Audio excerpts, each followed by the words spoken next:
Do you believe in the power of pink tutus and headshot removal spells? Brace yourself, banditos, because we're about to witness the most unlikely combination of sorcery and firepower. Welcome to the mystical realm of headshot mastery. In this magical world, your rifle becomes your wand, and each shot is a spell of precision and accuracy. But hold on to your wizard hats, banditos, because this exotic SVD marksman rifle build for the Division 2 is so easy to use that even Harry Potter in a pink tutu becomes a headshot wizard extraordinaire when he rocks it. Abracadabra, motherfuckers. We're talking about a build that unleashes headshot removal spells with the grace of a ballet dancer and the strike force of 1,000 suns. Step into the enchanting realm of headshot wizardry when your SVD marksman rifle becomes your magical wand. But with bullets, never be hassled with reloading again as you unleash your mystical powers on your foes and watch them fall like dominoes, bewildered by your sorcery. Be ready to be amazed as we unlock the secrets of this headshot build. Let the wizardry begin. Hit like if unique and effective builds are for you.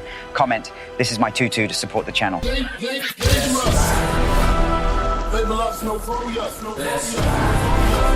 Ain't too many kids bang with us.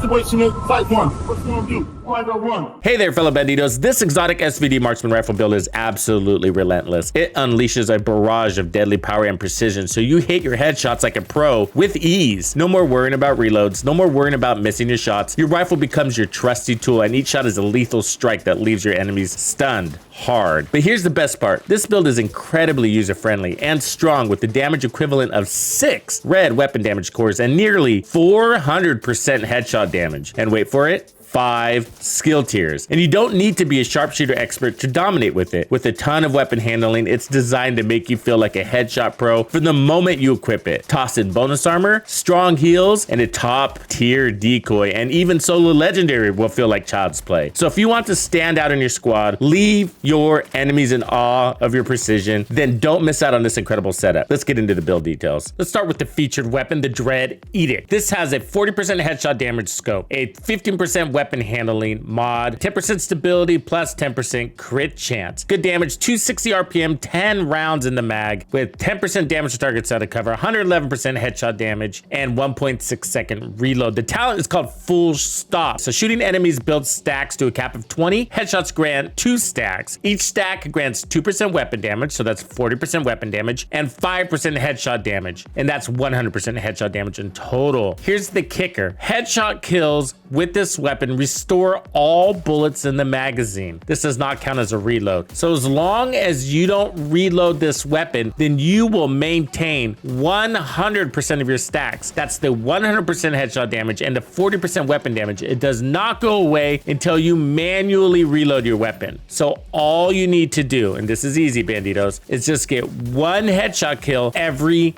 10 rounds. 1 headshot killed every 10 rounds. Now, it doesn't need to be 1 shot, 1 kill. It could take all 10 rounds on that head to bring the enemy down. It doesn't matter as long as you get 1 headshot kill every 10 rounds. Then you get to preserve your 100% headshot damage and the 40% weapon damage. And that's what this build aims to do, and why handling is going to be an attribute that's featured on this build. You're going to be tempted to try to put more damage on this build, but it absolutely does not need it. All the stats don't show up here. So it says 285% headshot damage. That doesn't count the primary weapons headshot damage stacks. It's actually 385% headshot damage. And the 40% weapon damage doesn't show up here either, but that's basically like 3 additional red cores. So look down at the bottom left, you'll notice our skill tiers are almost topped out. So this is 5 skill tiers and the equivalent of 6 red cores because of the additional weapon damage coming from the talent on the Dread Edict. And you have almost 400%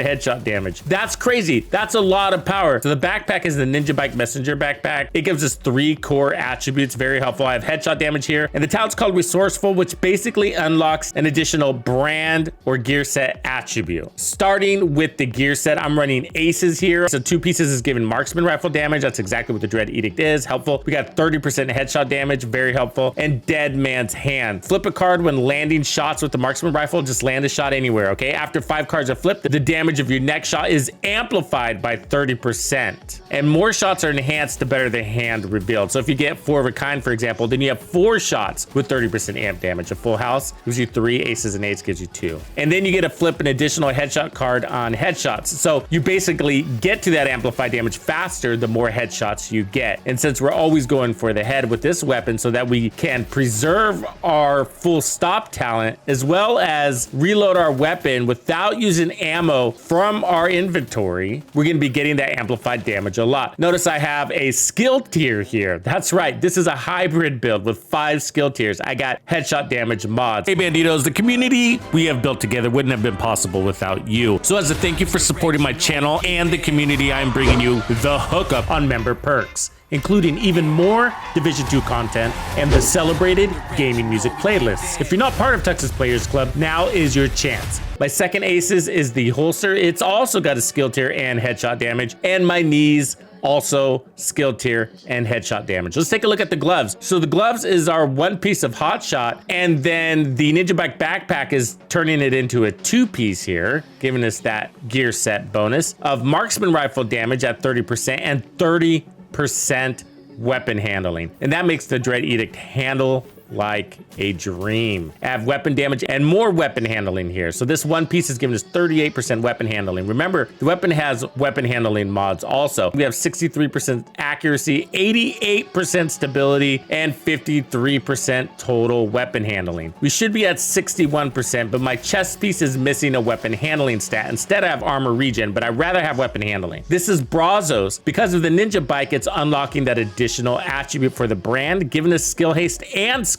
tier. Now for this, I went with weapon damage. Do you need more weapon damage here? No. Can you run a skill tier or armor? Absolutely. You're not going to be missing that damage. But because I had this, I wanted to utilize it. We have armor regen, headshot damage, and more headshot damage, and headhunter. Now headhunter is giving us 1,250% from our last headshot killing blow. So that's a ton of damage in addition to that 30% amp and everything that's coming off of the primary weapon. You can also run focus with this. Between the 2 talents and perfect focus, the damage is about the same. The difference is with headhunter, you don't have to stay in scope, so you can pop in and out of cover and run freely without worrying about losing damage. With focus, you have to stay in scope, which means you can be taking a lot more damage. This was definitely the better route. Going back to the armor, notice I'm just shy of 1 million in total armor. So we do have the armor core coming off of the Ninja Bike backpack, but because this is primarily a play from cover and does really well in close quarter combat, because it doesn't take very many shots to kill an enemy, and there's important details in this weapon design we're going to discuss, but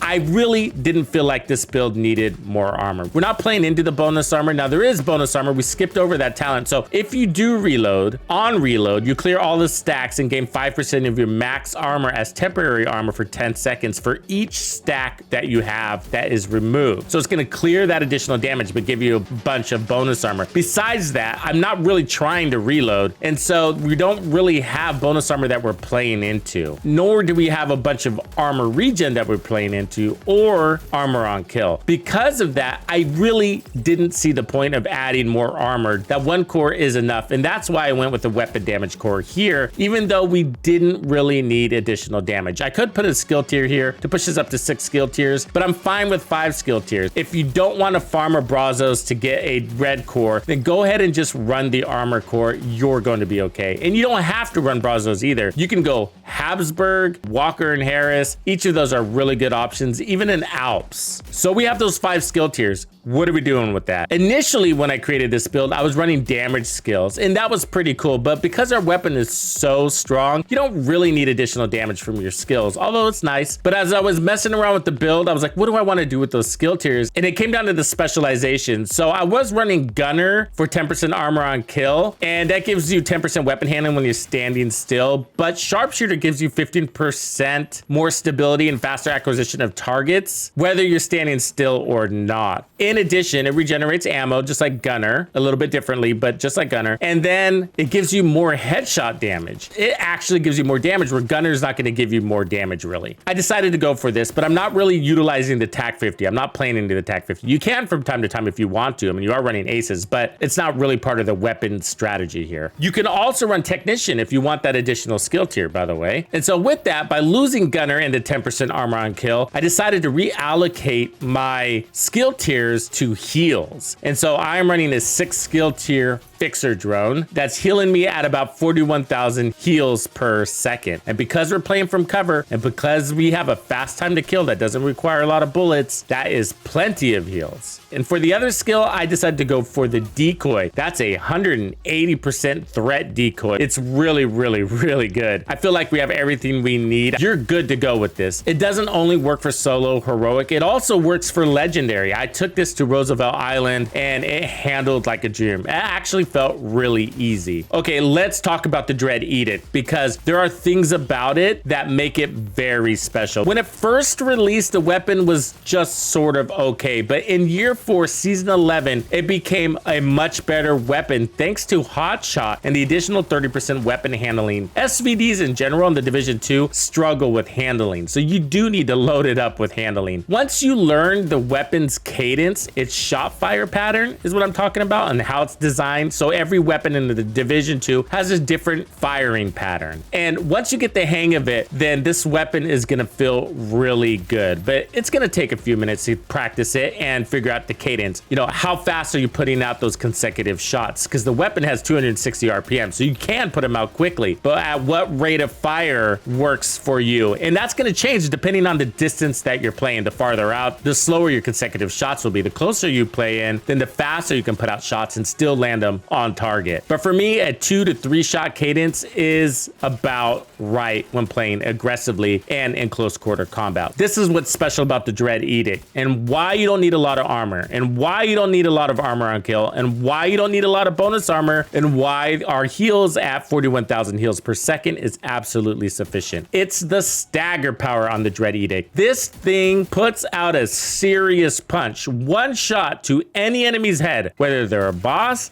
an elite, or a non-elite, is going to stagger that enemy. And the next shot is usually a kill shot on those higher ranked targets. On non-elites, they're usually going down in one shot anyways. Staggering is like an unofficial status effect in the Division 2. When you stagger an enemy, they don't shoot back at you. And that's an important detail, especially with a weapon that has a good rate of fire. That means you can get your second or third shot out, which are potential kill shots, before the enemy gets his bearings. So once you get the hang of that, you're gonna use it to your advantage and hardly take damage. And that makes this weapon absolutely fun. It feels like a game with the goal of making sure you get that headshot kill every 10 shots to automatically refill your mag and maintain your power. But hey, listen, if it doesn't happen, if you have to reload, it's not a big deal, okay? You're gonna get your stacks back very quickly. I can use the SVD for days. It's a ton of fun and I think you're gonna love it. Watch this build video to learn how to make the Descent game mode part of your looting strategy.